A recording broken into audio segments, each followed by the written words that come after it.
O biólogo Sérgio Faria não ficou surpreso com a aprovação do novo Código Florestal no Senado, mas considera que o resultado é preocupante. Eu vejo isso aí, não só eu, os cientistas, e eu também sinto isso, que isso vai ser o princípio do fim. A grande chance que a gente tem de reverter esse quadro é a presidente vetando, claro, essa diminuição de área. O que eu acredito e estou lutando para isso, que aquele que preserva tem que ter um bônus. Ele não tem que ter só o ônus de preservar, porque ele está prestando um serviço. Então quem preserva as beiras de rio, ao redor de nascente, topo de morro, presta um serviço ecológico para ele mesmo e para a população. O que mais preocupa o biólogo são as mudanças no texto do Código Florestal que possibilitam a redução das reservas legais. Ao invés de reduzir as áreas de florestas e aumentar plantios, e aumentar insumo, aumentar consumo de agrotóxico, aumentar consumo de inseticida, de fungicida, não, é aumentar a mata ciliar, promovendo o controle biológico e o fazendeiro receber para preservar. Nós, a humanidade, o ser humano, nós temos que estar em harmonia com a natureza. Nós jamais vamos vencê-la, nós temos que estar em harmonia com ela. E isso que eu vejo desse Código Florestal, nós não estamos em harmonia com a natureza, muito pelo contrário.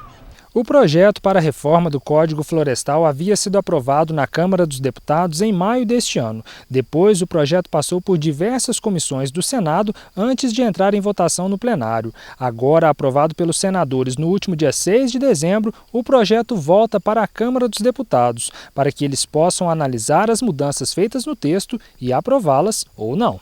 No Senado, em primeiro turno, o texto base foi aprovado com 59 votos a favor e apenas 7 votos contrários. Infelizmente, o poder econômico ainda fala mais alto. Nós temos que pensar para quem que é interessante a redução de florestas, para quem vende insumos agrícolas, para quem vende agrotóxico, para quem vende adubo, para esse pessoal é interessante. Então esse pessoal acaba bancando campanhas publicitárias, campanhas de partidos, campanhas de deputados e senadores para poder servir os seus próprios interesses, que só esse pessoal tem a ganhar. Ainda de acordo com o biólogo, é preciso entender que existe diferença entre reserva legal e área de preservação permanente. A definição de cada uma está bem clara no texto. A área de preservação permanente são beiras de rio, topo de morro e ao redor de nascente. Agora, o proprietário tem que deixar as reservas, os 20% da área dele de reserva legal. Então a mudança desse código está reduzindo a floresta amazônica de 80% de preservação para 50%, então reduziu. O cerrado, que antes você tinha que preservar 60% e desmatar 40%, inverteu. Hoje você preserva 40% e desmata 60%, então só está aumentando o desmatamento. E a Mata Atlântica, bom, a Mata Atlântica hoje resta quase 5%, 95% foi exterminada. Atualmente, produtores devem recompor 30 metros de mata ciliar próxima a rios com até 10 metros de largura. O novo texto prevê redução para 15 metros, ou seja, para a metade.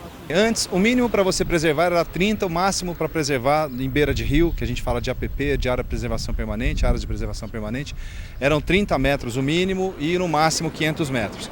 Isso reduziu, hoje o mínimo é 15, tem locais que pode ser 5, tem locais que pode ser 0. E o máximo vai ser 100. Para uma região de cafeicultura forte, como a de Guaxupé, o novo texto vem a favor dos produtores, pois autoriza, por exemplo, o uso de algumas áreas consideradas de preservação permanente para determinados tipos de cultivos, mas o biólogo discorda. Nós temos que ter uma mudança, né? Com relação a isso foi o que eu falei, nos proprietários, nos produtores rurais que têm café em área de manancial, ou seja, acima do ponto da captação de água de qualquer município, a agricultura tinha que ser orgânica. Controle biológico, agricultura orgânica. Aqueles que teriam área em manancial deveriam receber para preservar. Então seria uma forma do agricultor preservar a área, receber dinheiro, pois enfim, você tem outras maneiras de fazer o manejo dessas APPs e isso ter rentabilidade.